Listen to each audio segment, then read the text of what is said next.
ಭಾರತ ಭೂಮಿ 56 ದೇಶಗಳಲ್ಲಿ ಮದರ್ಲ್ಯಾಂಡ್ ಅಂತ ಹೆಸರು ಪಡೆದ ಭೂಮಿ ಕೇವಲ ಭಾರತ ಮಾತ್ರ. ಸಮುದ್ರದಲ್ಲಿ ನೀರು ಯಾವಾಗಲೂ ಖಾಲಿ ಇರುತ್ತೆ ಹೇಳಿ? ಯಾವತ್ತೂ ಖಾಲಿ ಇರುವುದಿಲ್ಲ. ಅದೇ ಪ್ರಕಾರವಾಗಿ ಭಾರತ ಭೂಮಿಯಲ್ಲಿ ಧರ್ಮಾತ್ಮರು ಕಾಯಂ ಇರಬೇಕಾದ್ರೆ ಮಹಾಪುರುಷರು ಅವತರಿಸ್ತಾ ಇರ್ತಾರೆ. ಗರ್ಭ ಕಲ್ಯಾಣಕ್ಕೆ ದೇವತೆಗಳು ಬರಬೇಕು, ಜನ್ಮ ಕಲ್ಯಾಣಕ್ಕೆ ದೇವತೆಗಳು ಬರಬೇಕು, ದೀಕ್ಷಾ ಕಲ್ಯಾಣಕ್ಕೆ ದೇವತೆಗಳು ಬರಬೇಕು, ಇಂಥ ಸಂವತ್ಸರಣ ಆಗುವಾಗ ದೇವತೆಗಳು ಬರಬೇಕು. 12 ಯೋಜನೆ ಬಹಳ ಜನರು ಇದ್ರು ಭಾರತದಲ್ಲಿ. ಆಗ ಶ್ರೇಷ್ಠ ಹೆಸರು ಪಡೆದಂತಹ ಒಂದು ಅನಾದಿ ನಿಧನ ಸಿದ್ಧಕ್ಷೇತ್ರ ಕೂಡ ನಮ್ಮ ಭಾರತ ಭೂಮಿಯೇ. ಆದರೆ ಶಾಸನ ದೇವತೆಗಳು ಮಾತ್ರ ಅದು ಯದಾರ್ಥನ ಇಲ್ವ ಅಂತ ತೋರಿಸ್ಕೊಡ್ತಾರೆ. ಶಾಸನ ದೇವತೆಗಳು ಒಂದು ದೈವವೇ ತೋರಿಸಿಕೊಡ್ತೆ, ನಾಗನೂ ತೋರಿಸಿಕೊಡ್ತದೆ. ಎಷ್ಟು ಪರಿವಾರ ಉಂಟು ಗೊತ್ತುಂಟು, ಒಂದು ಕುಟುಂಬದಲ್ಲಿ ಎಷ್ಟು ಪರಿವಾರ ಉಂಟು. ಹಾಗೆ ಒಂದು ಜೈನ ಧರ್ಮದ ಸಂವತ್ಸರಣ ಅಂದ್ರೆ ತೀರ್ಥಂಕರ್ ಅಂತವರು ಪಾಪ ದೇವರು ಹಾಗೆ ಅದೇನಿಲ್ಲ. ತೀರ್ಥಂಕರು ಪಾಪನಿಲ್ಲ, ಜೋರು ಇಲ್ಲ. ಸೂರ್ಯ ಜೋರು ಇದ್ದಾನೆ, ಪಾಪ ಇದ್ದಾರೆ ಕೇಳಿದ್ರೆ ಏನಂತೀರಿ? ಭಾರತ ಭೂಮಿ 56 ದೇಶಗಳಲ್ಲಿ ಮದರ್ಲ್ಯಾಂಡ್ ಅಂತ ಹೆಸರು ಪಡೆದ ಭೂಮಿ ಕೇವಲ ಭಾರತ ಮಾತ್ರ. ಮಾತೃಭೂಮಿ. ಯಾವ ದೇಶಕ್ಕೂ ಮದರ್ಲ್ಯಾಂಡ್ ಅಂತ ಇದು ಬಂದಿಲ್ಲ. ಯಾರು ಹೆಸರಿಟ್ಟಿಲ್ಲ, ಯಾರು ಕರೆಯುವುದಿಲ್ಲ. ಗೊತ್ತಾಯ್ತಲ್ಲ? ಭಾರತ ಭೂಮಿ ಅಂತ ಹೇಳಿದೆ ಮುಂದಿನ 24 ಬುಕ್ಕಿಂಗ್ ಆಗಿದೆ. ಮುಂದಿನ ಭವಿಷ್ಯತ್ ಕಾಲದ್ದು ಕೂಡ ಇದೇ ಪ್ರಕಾರ ಸಮಾಜ ನಿರ್ಮಾಣ ಆಗುತ್ತೆ. ದೇಶದಲ್ಲಿ ಭಕ್ತಾದಿಗಳು ಒಂದೊಂದೇ ಅಲ್ಲಿ ಹುಟ್ಟಿ ಜನ್ಮ ತಾಳ್ತಾರೆ. ಯಾಕಂದರೆ ಇಲ್ಲಿ ಪರಂಪರೆ ಆಗಿದೆ ಭಾರತ ಭೂಮಿದ್ದು. ಯಾವತ್ತೂ ಕೂಡ ಖಾಲಿ ಇರುವುದಿಲ್ಲ. ಸಮುದ್ರದಲ್ಲಿ ನೀರು ಯಾವಾಗಲೂ ಖಾಲಿ ಇರುತ್ತೆ ಹೇಳಿ? ಯಾವತ್ತೂ ಖಾಲಿ ಇರುವುದಿಲ್ಲ. ಅದೇ ಪ್ರಕಾರವಾಗಿ ಭಾರತ ಭೂಮಿಯಲ್ಲಿ ಧರ್ಮಾತ್ಮರು ಕಾಯಂ ಇರಬೇಕಾದ್ರೆ ಮಹಾಪುರುಷರು ಅವತರಿಸ್ತಾ ಇರ್ತಾರೆ.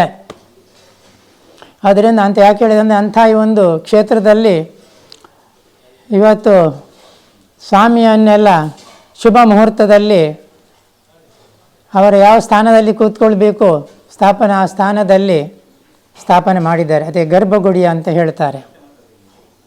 ಒಂದು ಹೇಗೆ ಗರ್ಭಿಣಿಯಾದಂಥ ತಾಯಿ ಗರ್ಭಿಣಿಯಾಗಿರುತ್ತಾರೆ, ಅವರಿಗೆಲ್ಲ ಗೊತ್ತಿರುತ್ತೆ ಮಹಿಳೆಯರಿಗೆ ಯಾವ ರೀತಿಯಾಗಿ ಅದನ್ನು ಒಳ್ಳೆಯ ರೀತಿಯಿಂದ ಕಾಪಾಡಿಕೊಂಡು ಹೋಗಬೇಕು, ಹೇಗೆ ಆಹಾರ ತಗೊಳ್ಬೇಕು, ಹೇಗೆಲ್ಲ ಇರಬೇಕು ಎಲ್ಲ ಅವರಿಗೆ ಗೊತ್ತು ಮಹಿಳೆಯರಿಗೆ. ಅದೇ ಪ್ರಕಾರವಾಗಿ ಗರ್ಭಗುಡಿಯಲ್ಲಿರತಕ್ಕಂಥ ಒಂದು ತೀರ್ಥಂಕರರ ಮೂರ್ತಿ ಗರ್ಭ ಶಿಶುವಿಗೆ ಸಮಾನ. ಮಾತೆಯರ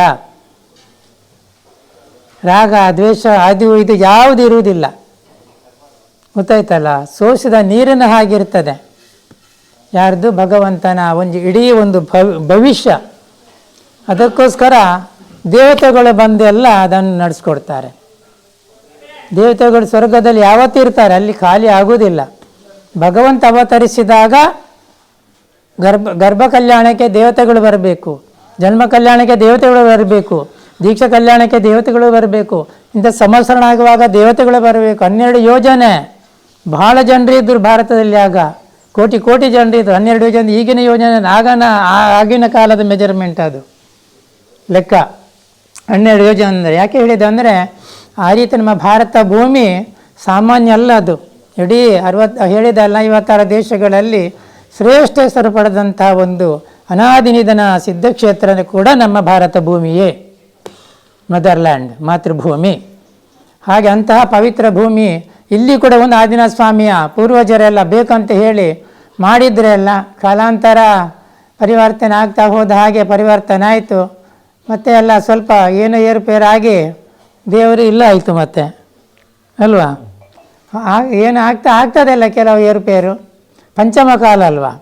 ಆದರೂ ಕೂಡ ಅದಕ್ಕೆ ಸಂಬಂಧಪಟ್ಟಂಥ ಸೂಡಿ ಮನೆತನದವರೆಲ್ಲ ಸೇರಿಕೊಂಡು ಅಷ್ಟಮಂಗಲ ಪ್ರಶ್ನೆ ಇಟ್ಟ ಕಾರಣ ಅದರ ಏನೆಲ್ಲ ತೋರಿಸಿದ್ರು ಧರ್ಮದೇವತೆಗಳು, ಶಾಸನ ದೇವತೆಗಳು, ದೈವ ಇರ್ಬೋದು, ಎಲ್ಲ ಅವರಿಗೆ ಅಷ್ಟನ ಪ್ರಶ್ನೆಯಲ್ಲಿ ಯಾರು ಹೇಳ್ತಾರೆ ಇಟ್ಟು ಅವರಿಗೆಲ್ಲ ಹೇಳ್ತದೆ ಅದು. ಅವರೆಲ್ಲ ನಿಮಗೆ ಬರೆದು ಕೊಡ್ತಾರೆ. ಯಾರು ಅಷ್ಟನ ಪ್ರಶ್ನೆ ಇಟ್ಟು ಹೇಳುವವರು ಜೋಯಿಸರು. ಆ ಪ್ರಕಾರವಾಗಿ ನಾವು ಹೋಗಬೇಕಾಗುತ್ತೆ. ಆ ಪ್ರಕಾರವಾಗಿ ಇವರೆಲ್ಲ ಹೋಗಿದ್ದಾರೆ. ಎಲ್ಲ ಸ್ಥಳದ್ದೆಲ್ಲ ಕೂಡ ಅದನ್ನು ಪರೀಕ್ಷೆ ಮಾಡಿದ್ದಾರೆ. ಭಾಳ ಪಡೀಲಿ ಬಿದ್ದಿತ್ತು. ಹಾಗೆಲ್ಲ ಮಾಡಿ ಶುರು ಮಾಡಿದ್ರು ಶುಭ ಮುಹೂರ್ತದಲ್ಲಿ. ಒಳ್ಳೆಯ ರೀತಿಯಿಂದ ಇವತ್ತು ಹೊಸದಾದ ಸಂವತ್ಸರಣ ಅವರಿಗೆ ನೀವೆಲ್ಲ ಇವತ್ತು ಸಮರ್ಪಣೆ ಮಾಡಿದ್ದೀರಿ. ಮೂರು ದಿವಸನೇನು ಕಾರ್ಯಕ್ರಮ? 5 ದಿವಸಗಳವರೆಗೆ. ಜನವರಿ 28. ಹಾಂ 28ರಿಂದ ಶುರು ಜನವರಿ. ಹಾಂ, ಇವತ್ತೀಗ ಸ್ಥಾಪನೆ ಅಷ್ಟೇ. ಹಾಂ, ಒಳ್ಳೆಯದು. ಭಗವಂತನೆಲ್ಲ ಕೊಂಡೋಗಿ ಎಲ್ಲ ವಿಧಿವತ್ತಾಗಿ ಪುರೋಹಿತರ ಮುಖಾಂತರ ಎಲ್ಲ ಸ್ಥಾಪನೆ ಮಾಡಿಸಿದ್ದೀರಿ.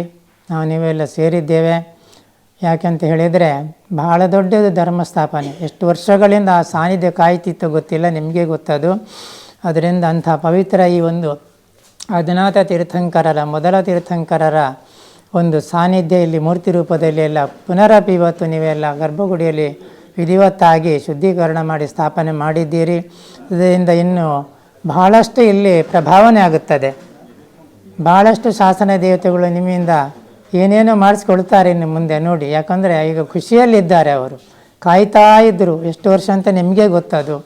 ಅದರಿಂದ ಪವಿತ್ರವಾದ ಈ ಸಂವತ್ಸರದಲ್ಲಿ ಪ್ರಾರಂಭದ ಇವತ್ತೆಲ್ಲ ಅವರ ಸ್ಥಾಪನೆ ಮಾಡೋ ವಿಧಿಯೆಲ್ಲ ಪಂಡಿತರು ಸೇರಿ ಎಲ್ಲ ಒಟ್ಟಿಗೆ ಮಾಡಿದ್ದೀರಿ. ಮುಂದೆ 5 ದಿವಸಗಳ ಪರ್ಯಂತ ಕಲ್ಯಾಣಗಳನ್ನೆಲ್ಲ ಮಾಡಲಿಕ್ಕಿದೆ.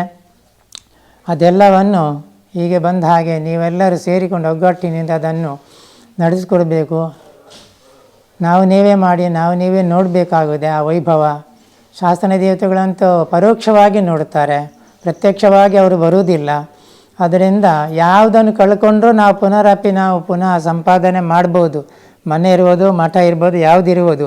ಇದನ್ನು ಕಳ್ಕೊಂಡು ನಾವು ಸುಮ್ಮನೆ ಕೂತರೆ ಉಂಟಲ್ಲ, ಏನಿಲ್ಲ. ಕೃಷ್ಣ ಪಕ್ಷನೇ ಮತ್ತು ಅಮಾವಾಸ್ಯೆನೇ. ಕಣ್ಣು ಕಾಣದನ್ನು ಕಣ್ಣು ಕಾಣ ಇದ್ದು ಕೂಡ ಕಣ್ಣು ಕಾಣದ ಹಾಗೆ ಆಗಿ ಬಿಡ್ತದೆ. ಕಣ್ಣು ಕಾಣದವನು ಹೇಗೆ ಹೋಗ್ತಾನೆ ಗೊತ್ತಾ, ಹಾಗೆ ಆಗಿ ಬಿಡ್ತದೆ. ಗೊತ್ತಾಯ್ತಲ್ವ? ಶಾಸನ ದೇವತೆಗಳು ಯಾಕೆ ಮಾಡಿದ್ದಾರೆ ಅದರಲ್ಲಿ ಪೂರ್ವಜರು? ಮನುಷ್ಯನಿಗೆ ಹೆದರುವುದಿಲ್ಲ, ಬಹುಶಃ ದೇವರಿಗೂ ಹೆದರುವುದಿಲ್ಲ ಅಂತ ಒಂದು ಮಾತು ಉಂಟು ಕಲಿಕಾಲದಲ್ಲಿ. ಆದರೆ ಶಾಸನ ದೇವತೆಗಳು ಮಾತ್ರ ಅದು ಹೆದರ್ತಾನ ಇಲ್ವ ಅಂತ ತೋರಿಸ್ಕೊಡ್ತಾರೆ. ಶಾಸನ ದೇವತೆಗಳು ಒಂದು ದೈವವೇ ತೋರಿಸ್ಕೊಡ್ತೆ, ನಾಗನೂ ತೋರಿಸ್ಕೊಡ್ತದೆ. ಎಷ್ಟು ಪರಿವಾರ ಉಂಟು ಗೊತ್ತುಂಟು, ಒಂದು ಕುಟುಂಬದಲ್ಲಿ ಎಷ್ಟು ಪರಿವಾರ ಉಂಟು. ಹಾಗೆ ಒಂದು ಜೈನ ಧರ್ಮದ ಸಂವತ್ಸರ ಅಂದರೆ ತೀರ್ಥಂಕರಂತವರು ಪಾಪ ದೇವರು ಹಾಗೆ ಅದೇನಿಲ್ಲ. ತೀರ್ಥಂಕರು ಪಾಪನಿಲ್ಲ, ಜೋರು ಇಲ್ಲ. ಸೂರ್ಯ ಜೋರು ಇದ್ದಾನೆ, ಪಾಪ ಇದ್ದಾರೆ ಕೇಳಿದರೆ ಏನಂತೀರಿ? ಪಾಪನಿಲ್ಲ, ಜೋರು ಇಲ್ಲ ಸೂರ್ಯ ಅಲ್ವಾ? ಅವರು ಕರ್ತವ್ಯ ಮಾಡ್ತಾ ಇದ್ದಾರೆ ಬೆಳಗ್ಗಿಂದ ಸಾಯಂಕಾಲವರೆಗೆ, ಮತ್ತೊಂದು ದೇಶಕ್ಕೆ ಹೋಗ್ತಾರೆ. ಹೌದಾ? ಅದು ಹೇಳಿದ ಅದಕ್ಕೋಸ್ಕರ ಇಂಥ ಪವಿತ್ರವಾದ ಒಂದು ಸಂವತ್ಸರಣ ಸ್ಥಾಪನೆಯಾಗಿ ಇವತ್ತು ಕಾರ್ಯಕ್ರಮ ಪ್ರಾರಂಭವಾಗಿದೆ. ಮುಂದೆ ಅದು ಸ್ವಲ್ಪ ದಿವಸಗಳ ನಂತರ 5 ದಿವಸಗಳ ಕಾರ್ಯಕ್ರಮ ಇಲ್ಲಿ ಆಗುವುದಿದೆ. ಅವರ ಸ್ಥಾಪನೆ ಮಾಡಿ ಎಲ್ಲ ಕಾರ್ಯಕ್ರಮಗಳನ್ನು ಉತ್ತಮ ರೀತಿಯಿಂದ ಆ ಶಾಸನದೇವತೆಗಳು, ಧರ್ಮದೇವತೆಗಳು, ದೇವದೇವತೆಗಳು ಸೇರಿ ಎಲ್ಲರಿಂದ, ಈ ಸೂಡಿ ಮನೆತನದವರಿಂದ ಮತ್ತು ಊರಿನವರು ಎಲ್ಲರಿಂದಲೂ ಒಳ್ಳೆಯ ರೀತಿಯಿಂದ ಸೇವೆಯನ್ನು ಮಾಡಿಸಿಕೊಂಡು ನಿರಂತರವಾಗಿದ್ದು ನಡೆಯುವಂತೆ ಆ ಶಾಸನ ದೇವತೆಗಳು ಸದಾ ಎಲ್ಲರನ್ನು ಆರೋಗ್ಯ ಸುಖ ಸಂಪತ್ತಿಗಳು ಸದಾ ಕಾಲ ಕಾಪಾಡಬೇಕಂತ ಎಲ್ಲರ ಪರವಾಗಿ ಸ್ವಾಮಿ ಸನ್ನಿಧಿಯಲ್ಲಿ ಶಾಸನ ದೇವತೆ ಸನ್ನಿಧಿಯಲ್ಲಿ ಕೈ ಮುಗ್ಗಿ ಪ್ರಾರ್ಥಿಸಿ ನಮ್ಮ ಆಶೀರ್ವಚನಕ್ಕೆ ವಿರಾಮ ಕೊಡುತ್ತೇವೆ.